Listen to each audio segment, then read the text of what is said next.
Just trying to get the fingerprints off this thing. That's the problem with reviewing products. Sometimes you get them kind of fingerprinty before you can actually get them on camera. This is a very special light panel that I've recently gotten from Aputure. This is the Aputure Lightstorm LS1S. How beautiful is that? These are over 1,500 LED bulbs for production, video production, film production, whatever kind of production you do that requires lights. Now, about a month or two ago, I made a review about the Aputure Tri-8C, also a very capable LED panel, a little bit smaller, a little less bright, you know, a couple different things going on. But this right here is a little more stripped down, but what it does do, it does exceptionally well. First of all, the Lightstorm has these built-in reflective barn doors to kind of control and shape the light that is emitting. Also on the back, it's pretty simple. It's just basically heat dissipation, just a big heat sink. Now, the good thing about these lights is that they don't get hot. It's good they have heat dissipation, but this thing already runs pretty cool. The frame is made of aero aluminum, so it's very strong and sturdy, but also helps with heat dissipation as well. It comes connected to this brace here, which you can then loosen up a little bit to tilt your light up or down. Now, if you want to tilt your light even further down and still remain able to use these barn doors, you actually have to reposition the light just a bit. Loosen this knob, put it on its face, tighten it again right there. Now we have full use of the barn doors with also a max tilt of, I don't know, almost 180 degrees. So you may be asking, how do you control this light? How do you turn it on? Well, there's this little hanging control box right there. Now, if you buy the switchable color temperature version, you might see a couple other things, but this is the 1S, which only has the one color temperature. So basically you have your on switch, wow. And then you also have your control for brightness. So you can go really crazy. Let's keep it at 10% just for this video. It doesn't need to be any brighter. So I'm just gonna hang out back here, I guess. Actually, let's turn that off just for now. Reading off the specs on the website, it says 30,000 lux at half a meter, which is almost equal to the traditional 1,000 watt tungsten. So this is very, very bright. Also, we have the ability to input and output for DMX controllers, if that's something that you're using. You can also daisy chain a few of these Lightstorms together using the ins and the outs of multiple controller boxes. Now you also have, on the control box, antenna. And what could those be for? Well, if you remember my Aputure Tri-8C video, that would be controlled by a remote control. This too. So if you turn this on, you select your channel and your group in the control box. So with channels and groups, you can basically make these different Aputure lights talk together. By the way, I'm using the Aputure Tri-8C as my key light right here. So I'm using channel 2 for both of these, and then I have A as the Lightstorm right there. I have B as the Tri-8C. So together we can have them both on, and I'm controlling everything by just this remote. Then if I want to get really bright with the Lightstorm, I can use the remote. Or if I want to get really bright with the Tri-8C, I can use the remote. And now I've completely messed up my lighting settings that I had for the Tri-8C, so I'm not sure where I was at. I'm going to bring down and then turn off the Lightstorm so we can at least have a non-blown out conversation. Now on the back of the light controller is a battery mount. So you get V-mount or Anton Bauer batteries that both work for this. I don't have either, but it's cool that I have the opportunity to use one if I ever get one. So part of Aputure's rationale for not having the control box on top of the light itself and rather hanging down low just kind of helps with the center of gravity. So this thing is less likely to fall, less top heavy. So that's a good thing. Oh, and by the way, to further improve the center of gravity of this light, I'm also using an Orca Bag's water bag at the bottom of this light stand.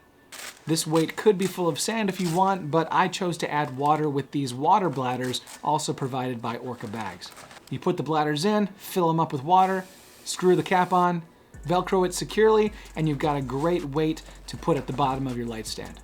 Now the beam angle on this is relatively narrow until you add some diffusion, and luckily they sent us diffusion sheets. I think there's like at least 10 in here. They also give you a few clamps. Let's open this up a little bit more and then we can add a few. So There's another. And then we can kind of fold these around and clamp that just like that. There we go, diffuse light. So now we have a much wider beam of light, and these barn doors are really gonna start helping to control some of that spill or, you know, direct it in some way. This light has been on for a few minutes and it's cold. That's awesome. I'm used to working with hot lights and stuff. This is great. Now there's a 1-year warranty associated with this light, also to give you the ability to do a little bit of fixing yourself by including some extra single LEDs to pop in if something does end up burning out or breaking. Now Aputure kind of spoiled us with the Tri-8C by including a carrying bag along with it. No such luck with this one. However, there is a Lightstorm bag that's designed to fit this. It's just an extra cost. Also, if you want to have some sort of bigger diffusion, such as a softbox with honeycomb design, you can also purchase that from a couple different companies. I have one on order from a company called iLED. Check the video description for both of those items, as well as this light down below. So real quick about the connections on this light, how do you plug it in and that type of thing. Here's the power plug to the panel. Basically, you line up the red dot with the red dot on the plug, and it snaps in just like that. That cable goes here to the control box, same story, red on red. And then that cable goes out to the AC adapter, which goes to the wall or to an extension or, you know, whatever else you're using to power this light. Again, battery powered if you have an Anton Bauer or a V-mount battery. So right now we're actually shooting a video for a non-profit near where I live, and we're using a 2-camera setup and a 3-light setup.